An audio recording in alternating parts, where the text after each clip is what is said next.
USA Global TV and Radio proudly presents the Royally Rich Lifestyle Show, starring Ian Pelham Turner and Helena CHARD.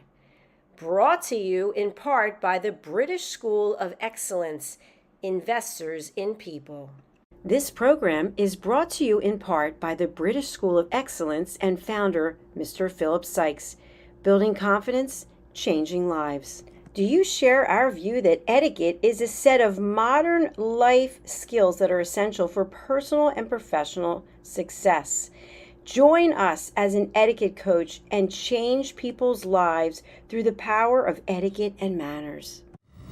The last few days have been really amazing. I had a trainer course from the British School of Etiquette. And I must say it's been one of the best decisions I've ever made and one of the best investments I've made in my own training and development.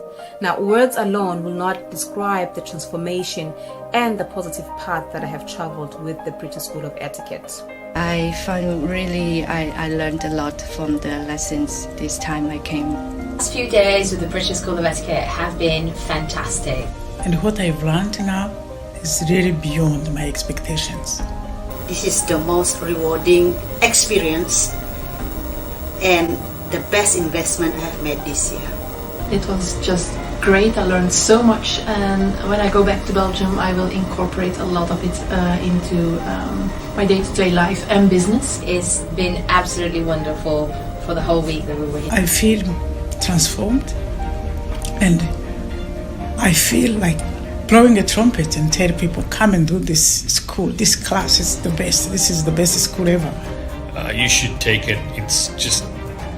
It will change your life immediately. I am now able to teach other people how to bring the best of them. Thank you. Thank you, BSc. Thank you. Thank you so much. Thank you. Thank you to our clients for their testimonials on the Train the Trainer program. Our exponential and global growth is so significant that we have evolved from the British School of Etiquette to the British School of Excellence, where we're investors in people. Let us invest in you and your career. Contact us to become an etiquette coach. Go to thebritishschoolofexcellence.com. Start your career and elevate your success today.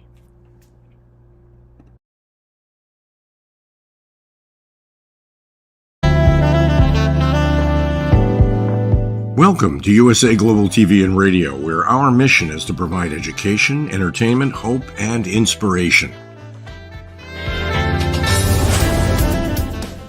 USA Global TV and Radio connects you with experts and audiences all around the world every single day to help you succeed in business and to live a richer life.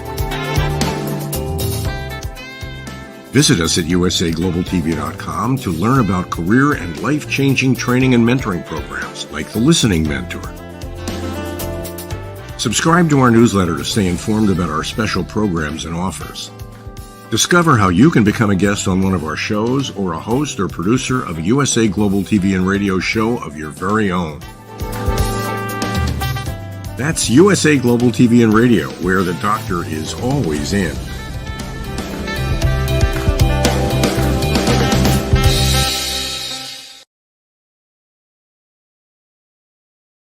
Hello and welcome to another edition of the Royally Rich Lifestyle Show with me, Ian Pelham Turner. And me, Helena CHARD. We've got a packed show for you today, talking about women's empowerment. So roll the titles and let's get on with the show.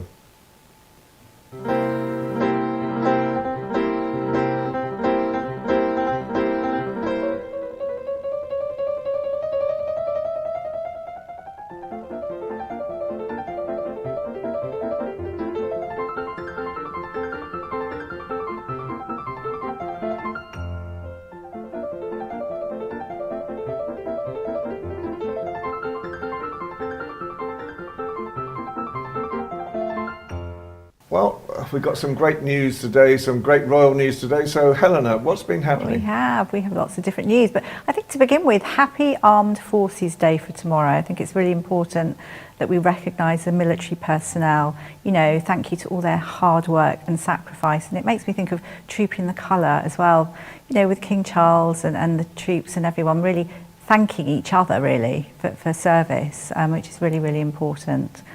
And moving on, I think quite exciting, obviously Prince William, 42, and we're seeing so much more of him at the moment, looking happy, relaxed, and I love this side to him, which is a sort of like a fun, young, you know, family man, which is brilliant. But so recently we saw him at the Taylor Swift concert dancing away, and we can see the lovely selfie that was taken. That's Travis Kelce as well, I think, was in that, not in that particular one, but that's the boyfriend of Taylor Swift. But they were having chats, and I think the lovely thing about it was how we heard that Princess Charlotte really is in the now, very, very conversationalist, asking lots of questions, and I can just see how the whole family, you know, they're bringing the young children up so well, future royalty, definitely.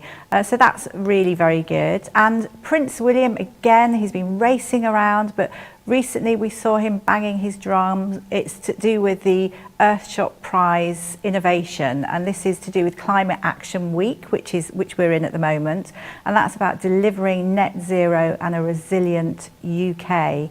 So, you know, it's so important. You know how he's working on that, and it all started with the Moonshot Prize, yes. And it's like a 10-year project to really turn things around, and I think they're doing incredibly well. So the finalists were there talking about the impact and all the things that they're doing, and the next Earthshot Prize is going to be in November in Cape Town in South Africa, and it's finding these innovative solutions to really make our world a better place. So looking forward to that, and 5 winners win each year, and they're given £1 million. So in 10 years, hopefully, all will be well, which is great. Incredible, isn't it? It is incredible. So Princess Catherine as well, I mean, she couldn't attend last year, Singapore, and obviously I don't think that she's going to be attending this year, but you never know. She's still undergoing her preventative chemotherapy, but we have word that she will probably be back for Wimbledon, which begins on Monday.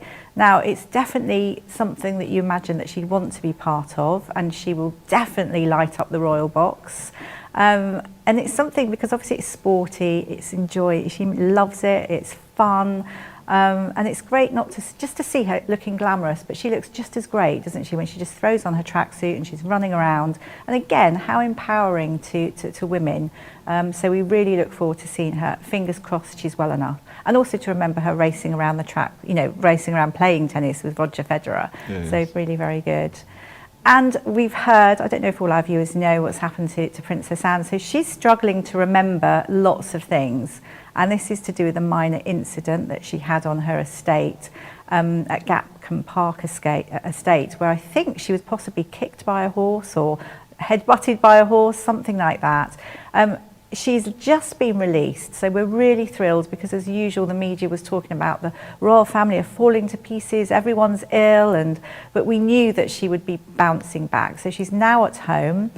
We've been updated that she's just obviously got to rest a bit, and you can imagine her absolutely wanting to burst out completely, because she's very stoic, but she's swift recovery, and she'll be back very soon. She had to cancel 9 events, and obviously she's not going to be going to Canada and things, but it just goes to show she's known as the hardest working royal. So, you know, wishing her a swift recovery and wishing her really, really well. And one of the biggest things that she couldn't be part of, unfortunately, was the Japan state visit, which is, I think they're just going back today, but that's gone so well. As we know, the royal family are an invaluable diplomatic asset. And I think the Emperor and Empress, I think the last time they were here was in the 80s, and they were due to be here in 2020, but obviously we had COVID. Prince William greeted them on their arrival. There was a big ceremonial fanfare of welcome, and, you know, on horse guard parades. It was the hottest day of the year. all the soldiers were there in their bearskins and I think it was the lifeguard uniforms, isn't it? Yeah, the Welsh Guards. And nobody collapsed, which is amazing. Huge, big lunch, and then there was looking up Japanese artifacts at part of the Royal Collection. And I think the highlight is the banquet that took place. And so I hear from our contacts, we couldn't be there. It was so beautiful, and not only was it visually beautiful, it smelt so lovely of roses and lots of lovely flowers that have been cut and bare. And I know you want to talk about paintings as well, but we're just a little bit short on time today. But the revenge dress, which is quite an interesting one as well, isn't it? That is going up for auction. There are various. I think it's actually the revenge dress, because that was sold to a Scottish couple who are, in fact, that's something that's sort of an add-on to the fact that Julian's Auctions in Beverly Hills are selling. It's the biggest auction house in that they're selling so much of Princess Diana's wonderful dresses, and they are something like 200,000 and going up. But it's really, really exciting. And I did take a sneak peek into what was for sale. It's not just dresses, it's her letters, her cards, knickknacks, anything, photographs. And we do know that Princess Diana, she loved to write letters, so there's lots for sale. So for anyone that wants to tune in, things are still being sold. So it's a good opportunity, isn't it? I would say. Absolutely. But yes, at some point the revenge dress will come back. That special dress that she wore for one night only. Absolutely. So unfortunately, we don't have time to talk about the portraits this week. Wrapping it up. It's great, some great portraits, but we can talk about it next time. We will talk about it next week. Okay, so we're just going to take a short break, and then we're going to bring on Jaipur Rugs. This is most incredible empowerment story. Stay tuned.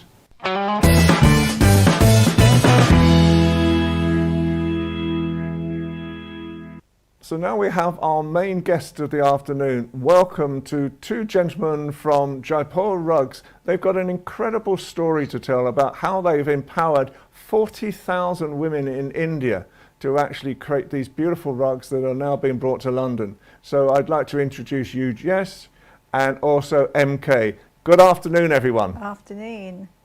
Good afternoon. Thank you for having us. So, Jess, can you just tell us a little bit about the backstory, how your father first decided that to actually utilize and create the skills that really lifted the veil for a lot of Indian women? What was the thought behind it, and how successful has it been? Yes, I will talk a little bit about where we are today, and I'll let my father talk about the journey. So today we sell our carpets in over 100 countries around the globe. We have about 17 retail stores, 10 in India, in Dubai, Milan, Shanghai, Beijing, Singapore, and we just started our store in London. We've been working with a lot of global brands, and about 40,000 artisans work for the company, out of which over 90% are women. So the model is such where the women work from their homes, and we deliver material and put the looms in their homes. So women who's working for us doesn't have to come out of their homes to work for us. So they make the carpets at the doorstep. We provide the raw material, and we quality check at the doorsteps and bring the carpet back. And we're present in 600 villages, and hence a lot of people call it a social business model. And maybe I can ask my father to talk about how he started the journey. Please, yes. I started my journey 46 years before, and I took a loan of $200 from my father and started with 2 looms with nine weavers. When I started this business, the vision was that I will connect the creative capability of my grassroots artisan to the global markets. So through the opening store in the London, I think I realized my dream. It was a long journey of 46 years. But ultimately our tagline is that we don't sell carpet, we sell family blessing, we sell stories, we sell experiences. That's such a lovely story. So that was something like 1978 or something, if my maths is correct, that you started it. And obviously it was a small business then. And you use looms, don't you, to make the rugs? Does that mean that you have looms in different sites, so in people's houses? How does that work? Is that something you supply, and do you have lots now? Obviously, I'd imagine. Yes, we have over 7,000-8,000 looms across the country in 600 villages. So we give the looms through a foundation, or the weavers get them, or we help them get the looms. And then we deliver the material to their doorstep. So essentially a weaver who's working for us, or an artisan, they don't have to come outside their home to work for us. And that's why typically it's women, so they can take care of their children at the home, they can cook the meals and still do household work, but still, make carpets and make significant income. And gentlemen, can I ask you, what values do you want to bring to London, first of all, from India? You've just opened up your store last night in Chelsea Harbour in London, a very fashionable area of London, to sort of say the least as well.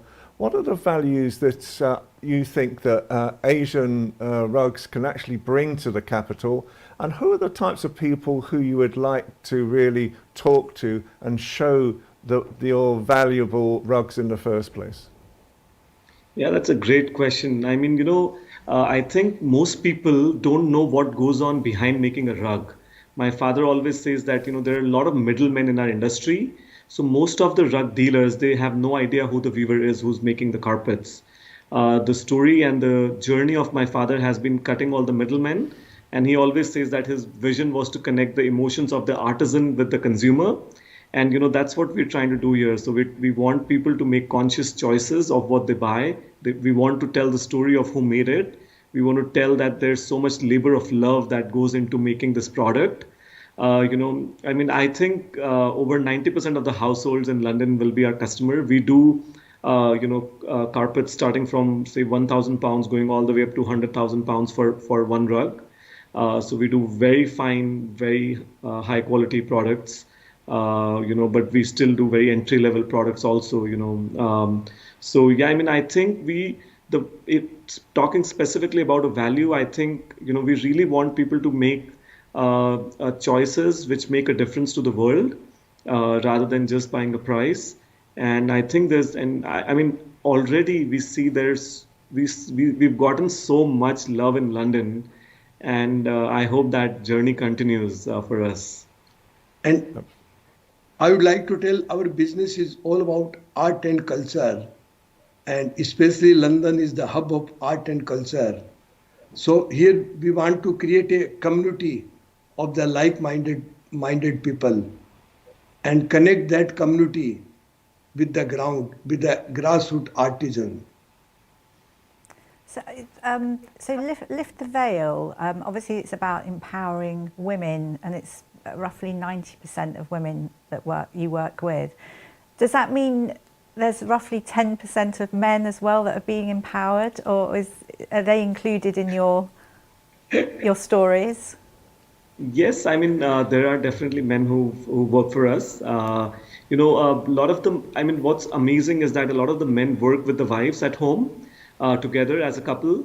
In our finishing factories where we get the product ready, that's where it's very men dominated, but most of our artisans and the women who are spinning the yarns continue to be women, because the men go in the cities and the women continue to stay in the villages and, provide for the schooling and other things for the kids. So yeah, we're not feminist as such, but it's just, my father always says that women are better managers, and they've continued to kind of do a lot of value add in our business and grow the business. So yeah. Bless you. Okay, so finally this afternoon, time's against us unfortunately, how can people get in contact with you? So we have a beautiful website, jaipurrugs.com, or visit our store at the Chelsea Harbour Design Center. So, that's the best way as a company, and personally, you can reach both of us on LinkedIn. That's so. Can I just ask one thing, because I'm really curious? Do you have lots of different designs of rugs? I mean, do you have like a standard design, I don't know, thousands of rugs, or is it sort of more bespoke? Do people put their own bits into the design? Just curious. We do both, actually. We have over 10,000 designs that are available to ship. But we can do everything bespoke. So if you had a specific design, color, size, we're very capable of doing that. That's lovely. Thank you for that. Bless you, gentlemen. Well, thank you so much for coming on this afternoon. We'll try and catch up with you again before too long. Thank you. I hope you have a great stay in London as well, and I hope you have a very successful business as well. And we will see you again soon. Take care. Thank you very much for having us. Appreciate it. Thank you. Bye-bye. Thank you.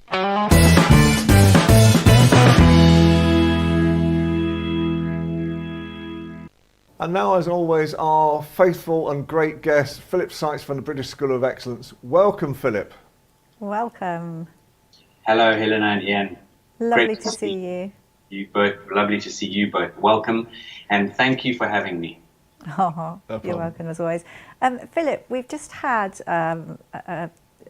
Rajesh, I think, and MK on from Jaipur Rugs, and it's a great story in that they've helped empower something like 40,000 women. It's to do with making rugs, beautiful rugs, that they sell in 80 different countries at the moment.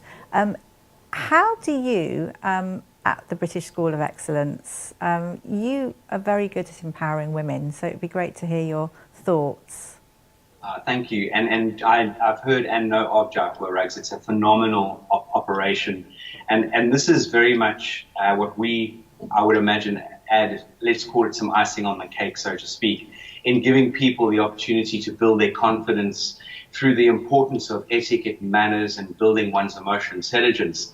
And there's a great saying written by a gentleman in America, said that good manners will open doors that some of the best education cannot. And I love that quote. It's from Clarence Thomas in the United States of America. And here at the organization, I just feel so privileged. And when I say that, I get goosebumps from head to toe to welcome some of the most dynamic people through our doors. And I'm sad to say it's predominantly women. And this is something that I'm a big fan of. I'm a huge fan of an advocate of women, and I've always said I think women should take charge and run the countries around the world personally. But that's a conversation for another time.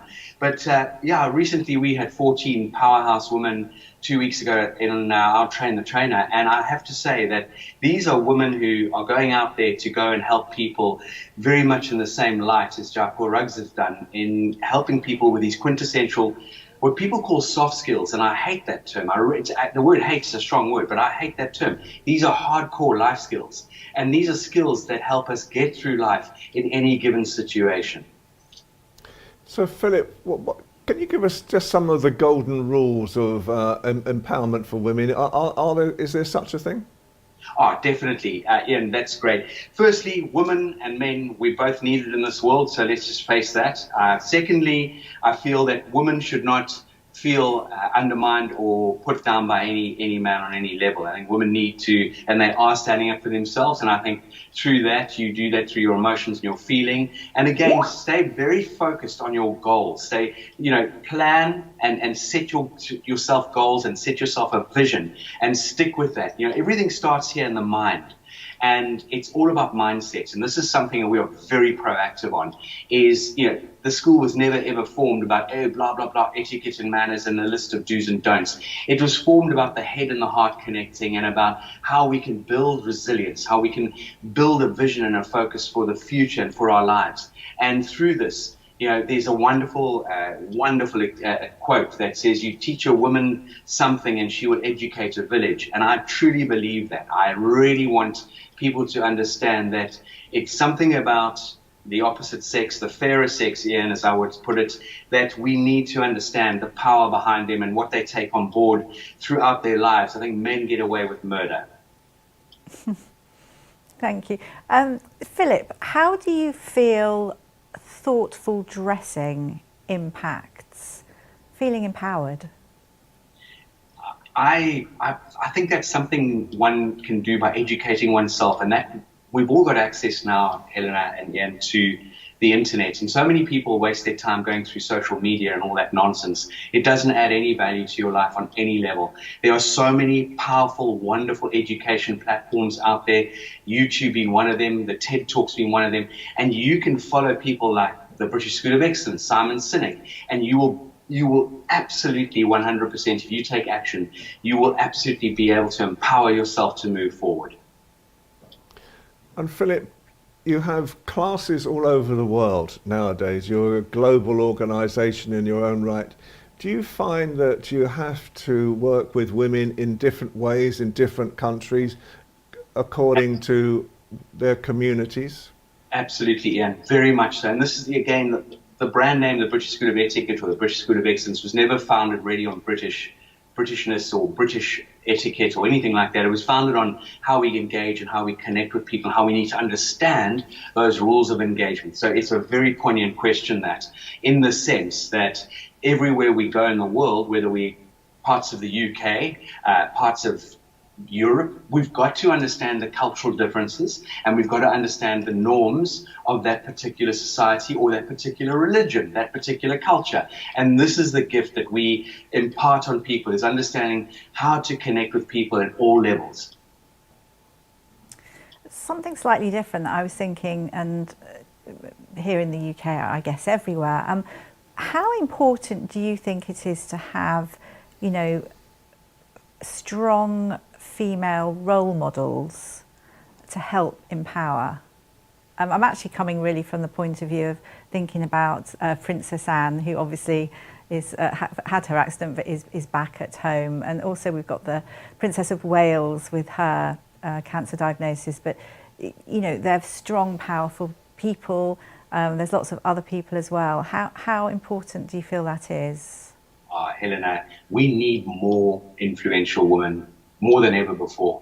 Dare I say it, when you look at what's happened in this world through the power and importance, or the power of social media, you know, heaven forbid, I'm going to say it outright, but, you know, the Kardashians should never have been allowed anywhere near social media, but they've been there, they've done that, and unfortunately it's influenced people the wrong way. And that's very sad, and it just shows you that we need more powerful women and men out there who are guiding people and steering people down the right path and giving them these quintessential tools to move forward in life. I mean, never has the world been so fragile, and people have lost respect for themselves, respect for one another. And I know I'm generalizing, and I know I get very passionate about this, but we do a huge amount of research at our organization, and you just need to walk around various town centers and countries, and you will see the divide. You will see people I truly believe, are not showing themselves the right sort of respect anymore. They just samey, following social media, and they feel that that is the way or the route to go down. Actually, we are all so unique. Let's find our unique qualities and go out there and do some amazing good for one another. And if you had a magic wand, Philip, and you could create more values for women, what would they be? Say that one more time, Ian. If I had a magic wand. And you had, that you were able to create more values still for women, what would those values be? What is your utopia for women in your eyes? For women, for me, let's go down the route of women who've been fortunate or wanted to have children, not to forget about themselves, because they give so much to so many people, they end up not taking care of themselves. So for me, getting women to understand that they are they're a key role in this world, they're the key role in this world, they keep a lot of things together. And I just feel to wave that magic wand, to give women the importance and understanding to be unique, to be individuals, not to follow the pack, and find and discover who you are, what you can do, and how you can go out there and influence people in the right line. Fantastic. Oh, Philip, thank you so much. It's always such a joy to have you with us, imparting these gems of your wisdom and everything. How can people get hold of you at your British School of Excellence? behind me this side, the British School of Excellence.com or hello at the British School of Excellence.com. And we also have a WhatsApp telephone number, which I don't know off by heart, but that's on our website. Please look at our social channels. We love adding value. And funny enough, today we're going to be delivering an English afternoon tea live here out of my home. And in the future, we'll be inviting people to join us at an afternoon tea experience going forward. So Fabulous. That's nice way to start the weekend. Oh, thank you so much. Well done, Philip. We will see you again next week. Thank you. Yeah, thank you both very much. Bye. Take care. Bye. Bye. Well, that's been a very empowering female one today, and which I'm very pleased with. Fabulous and great news, and wonderful. People are beginning to turn a corner and get fit and well. It's absolutely really, really, absolutely hopeful. However, time comes to an end. So, from me, Ian Pelham Turner, and from me, Helena Chard, I'd again like to thank ALB UK Television and Helena Castrati for all his help in this project, for Dr. Jacqueline Kerbeck and USA Global TV and Radio as well for their response in America at the same time. And I'd really like to thank all our new guests that are coming on, and people like Philip Sykes as well, who really make this show what it is today. Stay tuned, stay happy, and we will see you again next week. Bye for now.